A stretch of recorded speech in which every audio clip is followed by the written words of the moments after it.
சென்னையை புரட்டி போட்ட மழை வெள்ளத்தை தொடர்ந்து ஜாஃபர்கான்பேட்டை வீதிகள் குப்பை மேடுகளாக காட்சியளிக்கின்றன. இது குறித்த கூடுதல் தகவல்களை அங்கிருக்கும் நமது செய்தியாளர் லாவண்யாவிடம் கேட்கலாம். லாவண்யா, பெரும்பாலும் ஜாஃபர்கான்பேட்டை பகுதி அதிக அளவு இந்த வெள்ளத்தால் பாதிக்கப்பட்டிருந்துச்சு. தற்போது அங்கு இருக்கக்கூடிய நிலைமை எப்படி இருக்கு? பனிமலர், நீங்கள் குறிப்பிட்டது போல இந்த வெள்ளம் சென்னையை புரட்டி போட்டிருக்கிறது என்றுதான் கூற முடியும். இந்த சூழலில் அதிகம் பாதிப்பிற்கு உள்ளான பகுதிகள் அடையாறு ஆற்றங்கரையோரத்தில் இருக்கக்கூடிய பகுதிகள், குறிப்பாக ஜாஃபர்கான்பேட்டையில் முதல் மாடி மூழ்கும் அளவிற்கு நீர் வந்ததாக கூறுகிறார்கள். அது மட்டும் இல்லாமல் இங்கு வெள்ளத்தால் அடித்து வரப்பட்ட குப்பைகள் தற்பொழுது வரை நீக்கம் செய்யாமல் இங்கேயே குவிந்து கிடக்கின்றன. இதனை நீக்குவதற்கு உரிய நடவடிக்கையை மாநகராட்சி நிர்வாகமும் அரசும் மேற்கொள்ள வேண்டும் என்பது இங்கு இருக்கக்கூடிய மக்களின் கோரிக்கையாக இருக்கிறது. குறிப்பாக முதல் மாடி அளவிற்கு நீர் வந்த காரணத்தினால் வீடுகளில் இருக்கக்கூடிய மழையால் பாதிக்கப்பட்ட பொருட்களும் வீதிகள் வந்திருக்கிறது. இதனை அகற்றுவதற்கு நடவடிக்கை மேற்கொள்ள வேண்டும் என்ற கோரிக்கையும் இவர்கள் வைத்திருக்கிறார்கள். அதே போன்று வெள்ளத்தில் அடித்து வரப்பட்ட குப்பைகளும் இங்கு குவியலாக இருக்கிறது. வீடுகளில் இருக்கக்கூடிய குப்பைகளை மட்டுமே மக்களால் அகற்ற முடியும். வீதிகளில் இருக்கக்கூடிய குப்பைகளை மாநகராட்சி நிர்வாகமும் அதே போன்று நகராட்சி ஊழியர்கள் உள்ளிட்டோர் பணியை மேற்கொள்ள வேண்டும் என்று குறிப்பிட்டிருக்கிறார்கள். அதே போன்று இங்கு அதிக அளவில் மக்கள் வசிக்கக்கூடிய பகுதியாக இருக்கிறது. குறிப்பாக ஜாஃபர்கான்பேட்டையில் இருக்கக்கூடிய திருநகர் உள்ளிட்ட பகுதிகளில் அதிக அளவில் மக்கள் வசித்து கொண்டிருக்கிறார்கள். எனவே இங்கு இது போன்று குப்பைகள் குவியலாக இருக்கும் காரணத்தினால் துர்நாற்றம் வீசுவதாகவும் அதே போன்று ஈக்கள் கொசுக்கள் அதிக அளவில் உற்பத்தி ஆகிறது. இதனால் குழந்தைகளுக்கு நோய் தொற்று ஏற்படுவதற்கான அபாயம் இருப்பதாகவும் இங்கு இருக்கக்கூடிய மக்கள் தெரிவித்திருக்கிறார்கள்.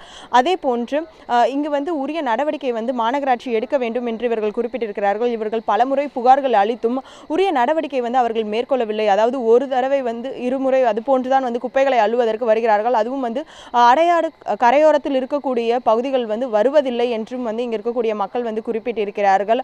அதாவது பிரதான சாலைகளிலேயே அவர்கள் குப்பைகளை அள்ளிவிட்டு செல்வதாகவும் உள்பகுதிகளுக்கு வரவில்லை என்ற குற்றச்சாட்டையும் இங்கு இருக்கக்கூடிய மக்கள் முன்வைத்திருக்கிறார்கள். எனவே இவர்களுக்கு நோய் தொற்று பரவாமல் தடுக்க உடனடியாக இந்த குப்பைகளை அகற்ற வேண்டும் என்பதே இங்க இருக்கக்கூடிய மக்களின் கோரிக்கையாக இருக்கிறது.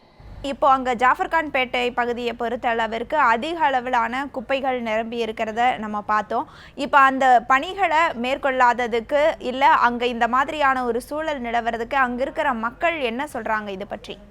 இங்கே இருக்கக்கூடிய மக்களுடைய பிரதான கோரிக்கையாக இருப்பது இந்த குப்பைகளை உடனடியாக அகற்ற வேண்டும். அதிக அளவில் குழந்தைகளும் குடும்பங்களும் இங்கே இருக்கக்கூடிய காரணத்தினால் இங்கு நோய் தொற்று பரவும் அபாயம் இருப்பதாக இங்கே இருக்கக்கூடிய மக்கள் தெரிவித்திருக்கிறார்கள். தற்பொழுது இந்த பகுதியில் வசிக்கக்கூடிய ஒருவர் நம்மிடையே இருக்கிறார், அவரிடம் கேட்போம். இதை அகற்றுவதற்கு என்ன மாதிரியான நடவடிக்கை எடுத்திருக்காங்களா, என்ன நடந்துட்டு இருக்கு? இந்த தெருவுக்கு மட்டும் வரல மேடம். 15 நாள் ஆச்சு. இன்னியோட 14 நாள் ஆச்சு வெள்ள நிவாரணம் இங்கே வெள்ளம் அனைத்து மக்களும் சாப்பாடு அனைத்து மாநிலத்திலேருந்து சாப்பாடு கீப்பாடு எல்லாம் கொடுக்குறாங்க. ஆனால் சென்னை மாநகராட்சியிலேருந்து எதுவும் இங்கே வரல. இந்த குப்பையை இன்னும் அகற்றலை. 15 நாளாக நான் இதில் தெருவில் போய்கிட்டு தான் வந்துட்டுருக்கேன். இங்கே 32 வருஷமாக நாங்கள் இருக்கோம். சென்னையில் தான் தெரு லைட்டு வசதியும் கிடையாது. 32 வருஷமாக இருக்கிறோம். தெரு லைட்டில் பிள்ளைங்க நடமாடுறாங்க, வராங்க போகிறாங்க, பாம்பு வரும், பூச்சி வரும், எந்த இதுவும் ரிஸ்க் எடுக்க மாட்டேன்றாங்க. இன்னி வரைக்கும் தனியார் செஞ்சுட்டு போயிட்டு பார்த்துட்டு வந்துட்டு தான் இருக்காங்க. பாருங்க, லைட்டு கம்பமும் சாஞ்சு போய்க்குது. அதுவும் எடுத்த மாதிரி தெரியல. குப்பை எடுத்தால் தானே கொசுக்கடி வராதுன்னு பிள்ளைங்களாம் நல்லா இருப்பாங்க. அதுவும் செய்யாத இருக்கிறாங்க. கொஞ்சம் அதுக்கு நடவடிக்கை எடுக்க பாருங்கள். வேறு ஒன்றும் மற்றபடி நீங்கள் நடவடிக்கை எடுத்தால் தான் நாங்களாம் நல்லா இருக்க முடியும். இப்படியே இருந்துட்டால் எதுவுமே அல்லாத இருந்தால் என்னங்க ஆகுறது? இவர்கள் குறிப்பிட்டது போல இந்த குப்பையை அள்ளுவதற்கான முயற்சியை தான் முதல் கட்டமாக எடுக்க வேண்டும். அதுதான் இவர்களுடைய பிரதான கோரிக்கையாக இருக்கிறது. அதன் பின்னர் இங்கு மின் இணைப்பு அனைத்துமே வழங்கப்பட வேண்டும். மின் இணைப்பு இல்லாத காரணத்தினால் தற்பொழுது வரை இரவு நேரங்களில் இங்கு குழந்தைகளை வைத்து இருப்பது மிகுந்த அச்சமாக இருப்பதாகவும் இவர்கள் குறிப்பிட்டிருக்கிறார்கள். அதே போன்று இந்த போன்ற குப்பைகள் குவியலாக இருக்கும் காரணத்தினால் அதிக அளவில் துர்நாற்றம் வீசுகிறதாகவும் இவர்கள் குறிப்பிட்டிருக்கிறார்கள். பனிமலர். Thank you.